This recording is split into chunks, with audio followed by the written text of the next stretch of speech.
Hyderabadi chicken ದಮ್ ಬಿರಿಯಾನಿಗೆ ಅರ್ಧ kg chicken ತೊಗೊಂಡಿದ್ದೀನಿ. Salt ಹಾಕೋಬೇಕು 1 teaspoon, chilli powder 1 teaspoon, ಧನಿಯಾ ಪೌಡರು 1 ಟೇಬಲ್ ಸ್ಪೂನು. ಇದು ಬಿರಿಯಾನಿ ಮಸಾಲ ರೆಸಿಪಿನ ಹಿಂದೆನೇ ತೋರಿಸಿದ್ದೀನಿ. ಪ್ಲೇ ಲಿಸ್ಟ್ಗೆ ಹೋದರೆ ಅದರಲ್ಲಿ ಚಿಕನ್ ಸ್ಟಾರ್ಟರ್ಸ್ ಅಂತ ಇದೆ, ಆ ಲಿಸ್ಟಲ್ಲಿ ಇರುತ್ತೆ ಇದು recipe. Garam masala 1/4 teaspoon, 1/2 teaspoon ಅರಿಶಿನ,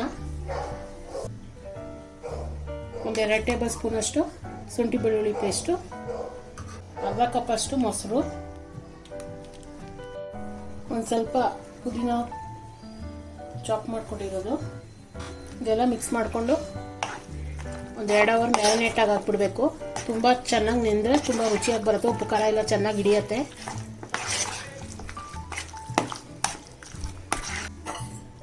ಈಗ 1 ಟೇಬಲ್ ಸ್ಪೂನ್ ಅಷ್ಟು ಎಣ್ಣೆ ಹಾಕ್ಕೊತಾ ಇದ್ದೀನಿ. ಒಂದು 2 ಅವರ್ ಫ್ರಿಜ್ಜಲ್ಲಿ ಇಕ್ಬಿಡಿ ಮ್ಯಾರಿನೇಟ್ ಹಾಕೋಕ್ಕೆ. ಇವಾಗ ಅಕ್ಕಿ ಬೇಯಿಸ್ಕೋಬೇಕು. ನೀರು ಕಾಯಕ್ಕೆ ಇಟ್ಕೊಂಡಿದ್ದೀನಿ ಅರ್ಧ ಪಾತ್ರೆ. ಒಂದು 2.5 3 ಲೀಟ್ರ್ ಅಷ್ಟೊತ್ತು ನೀರಿದೆ. ಇದಕ್ಕೆ ಪಲಾವ್ ಸಾಮಾನು ಹಾಕೋಬೇಕು. ಚಕ್ಕೆ ಲವಂಗ ಏಲಕ್ಕಿ ಈ ಥರ ಸಿಗತ್ತಲ್ಲ ಪಲಾವ್ ಸಾಮಾನು. 2-2.5 ಟೀ ಸ್ಪೂನ್ ಅಷ್ಟು ಉಪ್ಪು ಹಾಕೋಬೇಕು. ನೀರು ಕುದಿಯೋಕ್ಕೆ ಸ್ಟಾರ್ಟ್ ಆಗಿದೆ. ಇವಾಗ ಅರ್ಧ ಗಂಟೆ ಮುಂಚೆ ಬಾಸುಮತಿ ಅಕ್ಕಿನ ನೆನೆಸ್ಕೊಂಡಿದೆ, ಇದನ್ನ ಹಾಕೋಬೇಕು. ಮುಕ್ಕಾಲು ಭಾಗ ಬೇಯಿಸ್ಕೋಬೇಕು ಅಕ್ಕಿನ. ನೋಡಿ ಅಕ್ಕಿ ಮುಕ್ಕಾಲು ಭಾಗ ಅಷ್ಟು ಬೆಂದಿದೆ. ಈ ಥರ ಎತ್ಕೊಂಡ್ರೆ ಒಂದೊಂದು ಅಕ್ಕಿ ಮೇಲೂ ಈ ಥರ ಎತ್ಕೊಂಡ್ರೆ ಅಕ್ಕಿ ಲೈನ್ ಥರ ಕಾಣಬೇಕು. ಫುಲ್ಲು ಲೈನ್ ಥರ ಇರುತ್ತೆ. ಅವಾಗ ಮುಕ್ಕಾಲು ಭಾಗ ಬೆಂದಿದೆ ಅಂತ ಅಷ್ಟಲ್ಲಿ ತೆಗ್ದುಬಿಡ್ಬೇಕು. ಜಾಸ್ತಿ ಬೇಯಿಸೋಕೋದ್ರೆ ಮುದ್ದೆ ಆಗಿಬಿಡುತ್ತೆ. ಇದನ್ನ ಬಸ್ಕೋಬೇಕು. ಇವಾಗ ಇದೇ ಪಾತ್ರೆಗೆ ಎಣ್ಣೆ ಹಾಕೋಬೇಕು.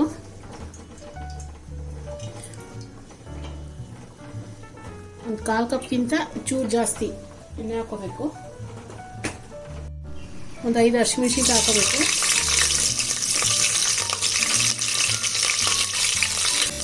ಒಂದು ಟೊಮೆಟೊ ಚಾಪ್ ಮಾಡ್ಕೊಂಡಿದೆ. ಸ್ವಲ್ಪ 1 ನಿಮಿಷ ಬಾಡಿಸ್ಕೋಬೇಕು. ಇದನ್ನ ಸ್ವಲ್ಪ ಪುದೀನ ಒಂಚೂರು ಕೊತ್ತಂಬರಿ ಸೊಪ್ಪು ಹಾಕೋಬೇಕು. ಇದು ಚಿಕನ್ ಮ್ಯಾರಿನೇಟ್ ಮಾಡ್ಕೊಂಡಿದ್ವಲ್ಲ ಇದನ್ನ ಹಾಕೋಬೇಕು.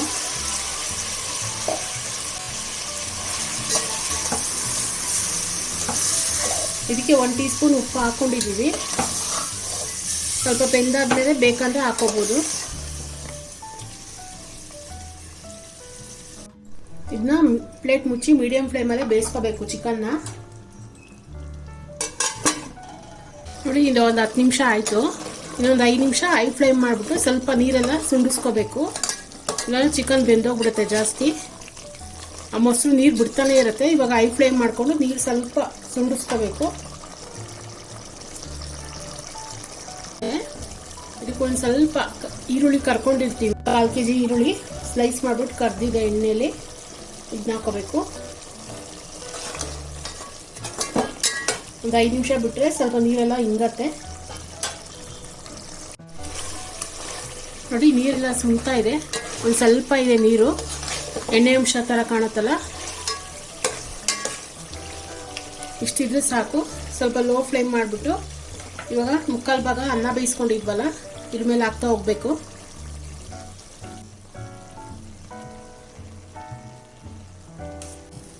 ಇದಕ್ಕೆ ಕರ್ದಿರೋದು ಆನಿಯನ್ ಹಾಕೋಬೇಕು. ಒಂದು 1/4 kg ಅಷ್ಟು ಆನಿಯನ್ ಕರ್ಕೊಂಡಿದ್ದೆ. ಸ್ಲೈಸ್ ಮಾಡಿಬಿಟ್ಟು ಒಂದು 1/4 ಕಪ್ ಹಾಲಿಗೆ ಒಂದು ಅರ್ಧ ಟೀ ಸ್ಪೂನ್ ಅಷ್ಟು ಕೇಸರಿ ಹಾಕಿ ಒಂದು ಅರ್ಧ ಗಂಟೆ ಮುಂಚೆ ನೆನೆಸಿಕೊಂಡಿದೆ. ಇದನ್ನ ಹಾಕೋಬೇಕು. 1 ಟೇಬಲ್ ಸ್ಪೂನ್ ತುಪ್ಪ ಹಾಕೋಬೇಕು. 1 ಇಂಚ್ ಕಾಯಿಸ್ಕೊಂಡಿದ್ದೀನಿ ಇಲ್ಲಿ. ಈ ಪಾತ್ರೆನ ಇದ್ರ ಮೇಲೆ ಇಕ್ಬಿಡ್ಬೇಕು. ಫುಲ್ಲು ಲೋ ಫ್ಲೇಮ್ ಮಾಡಿಬಿಟ್ಟು ಒಂದು 10-15 ನಿಮಿಷ ದಮ್ಮಲ್ಲೇ ಬೇಯಕ್ಕೆ ಬಿಡಬೇಕು. ಮೇಲೆ ಪ್ಲೇಟ್ ಮುಚ್ಚಿ ಒಂದು ಕಲ್ಲಿಕ್ಬೇಕು. ಭಾರ ಏನಾರ ಇದ್ರೂ ಪರವಾಗಿಲ್ಲ. ಒಂದು 15 ನಿಮಿಷ ಹಾಗೆ ಬಿಡಬೇಕು ಲೋ ಫ್ಲೇಮಲ್ಲಿ. 15 ನಿಮಿಷ ಆಗಿದೆ. ಚೆನ್ನಾಗಿ ಉದ್ರಾಗಿ ಬಂದಿದೆ ಅನ್ನ. ಚಿಕನ್ ಎಲ್ಲ ಬೆಂದಿದೆ ಚೆನ್ನಾಗೆ.